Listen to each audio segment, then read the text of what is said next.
Hello guys, friends and subscriber. Ang topic natin ngayon ay tungkol sa mga coin holders.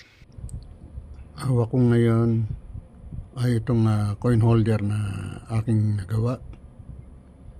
Ang coin holder na ito ay ayon sa sukat ng commemorative coins na Antonio Luna. Ayan guys, nailagay natin siya sa loob ng coin holder na ating ginawa. Iba-iba ang sukat ng mga coins, kaya iba-iba rin ang butas, pero isa lang ang sukat ng kanyang cardboard. Ang hawak ko naman ngayon ay itong 1 piso Rizal coin 1972. Tutuloy natin ang paggawa. Ang ating ginagamit na mga pinakang holder ay itong karton. Ang karton na ito ay galing sa mga food box na pinaglalagyan ng mga ino-order nating take out na foods sa mga sa kainan sa mga mall, katulad ng mga kainan na Jollibee,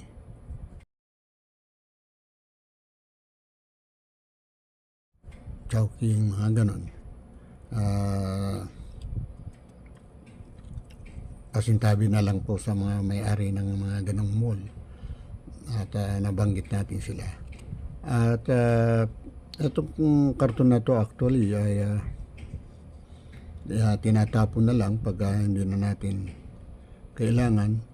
Pagkatapos nating kumain ng take out natin sa bahay, dinala natin sa bahay yung mga pagkain na galing sa mga fast food. Ngayon tinatapon na lang natin ito. Ngunit nakita ko na ito ay pwede pang pakinabangan kung ito ay malinis naman, dahil ang sukat ng pinakang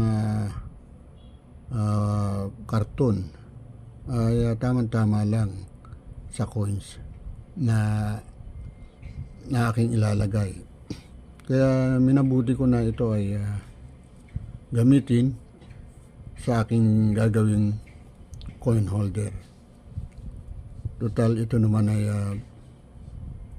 kasama naman sa maaaring maging waste na ay magamit ko pa, at malaking tulong ito sa aking ginagawang mga coin holder. Ang karton, ginupit ko nun ayon sa guide natin na itong coin capsule na nabibili natin sa online. Medyo maliit lang itong ating ginamit na karton, dahil ito namang karton na to ay lalagyan pa natin ng plastic.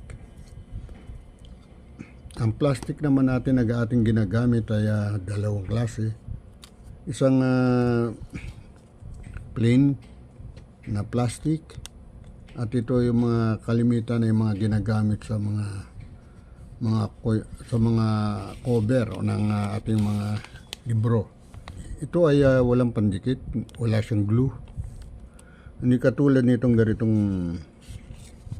ganitong plastic na may glue. Ang glue na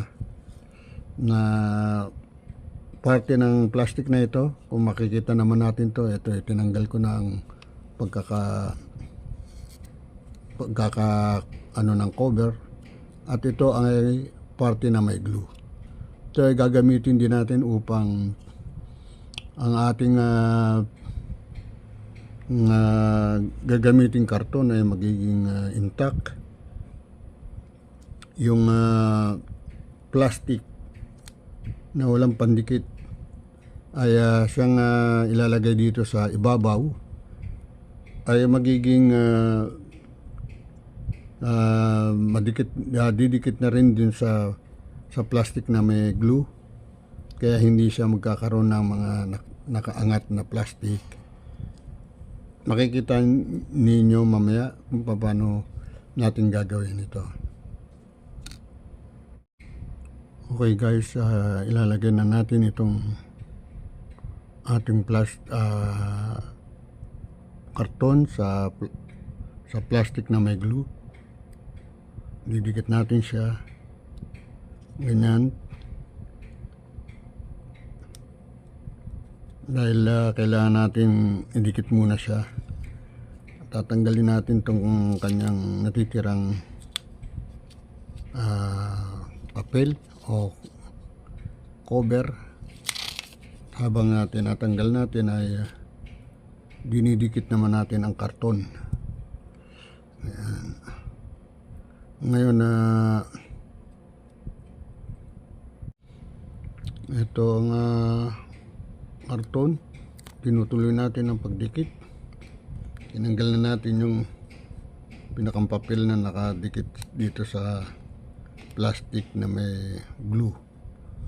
Ngayon ay pinipix na natin yung karton natin. Makikita natin equidistance dapat siya para paglagay natin ng isang plastic, yung plastic naman na yun ay kakapit dito sa plastic na may glue, para hindi na nakaangat ang plastic na walang glue. Makikita natin na mamaya. Pagkatapos nito ay aking bubutasin itong parte na to. Bubutasin ko yan, ito yung may glue. Hindi ko kailangan yan dahil kung itong parte na to na may glue ng plastic na ito ang didikit sa coins, ang coins natin ay magkakaroon ng parang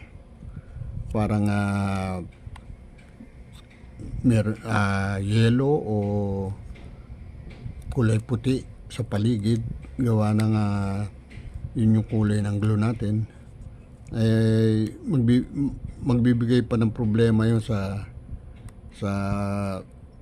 katagalan, dahil mag-aano ng dumi, at yung coins natin ay magkakaroon ng diferensya. Ngayon bubutasin natin to, hukain natin. Kaya ngayon ay pininch ko siya, binutas. Ngayon ay ginugupit ko ngayon itong parte na to para mailagay natin ang coins. Ngayon nagupit na natin. Ayan, butas na. Ang gagawin naman natin ngayon ay ilalagay natin ang coins kasama na yung isa pang plastic na walang pandikit. Bubukan natin ngayon to para mailagay na natin ang coins tsaka yung plastic na walang pandikit.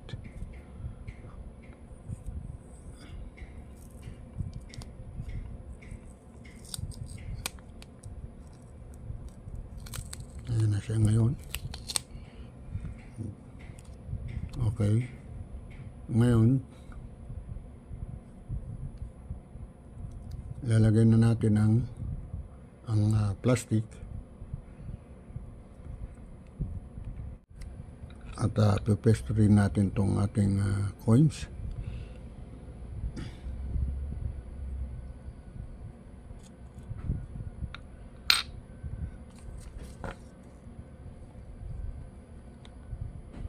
Ganito ang magiging pwesto ng coins natin. Tingnan natin yung plastic na walang glue. Ilalagay natin ngayon itong ating coins dito sa slot, sa butas.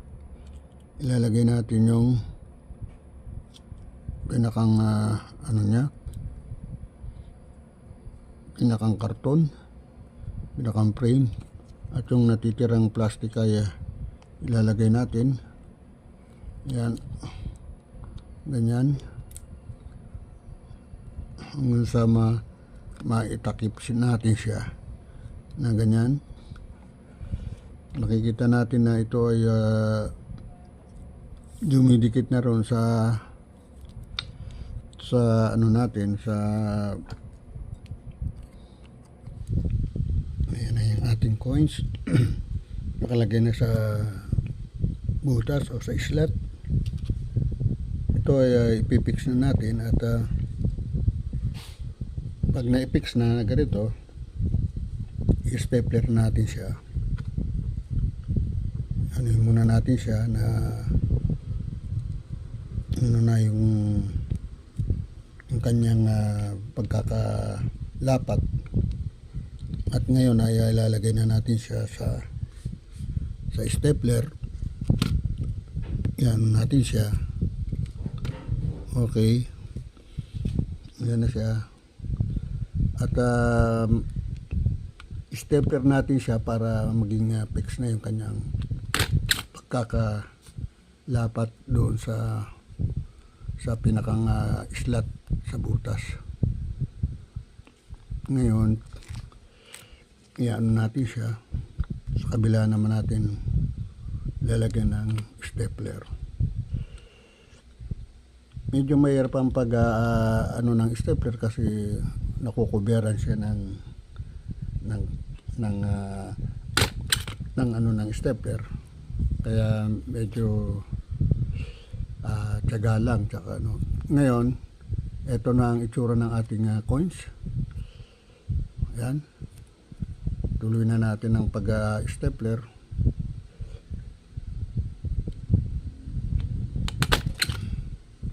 Ayan na.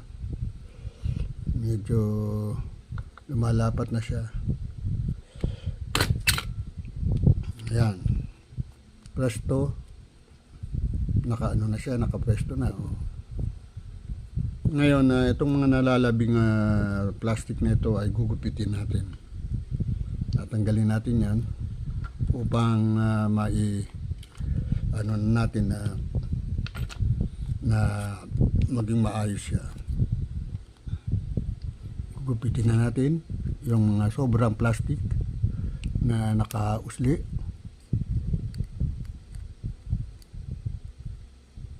Yan. Yan.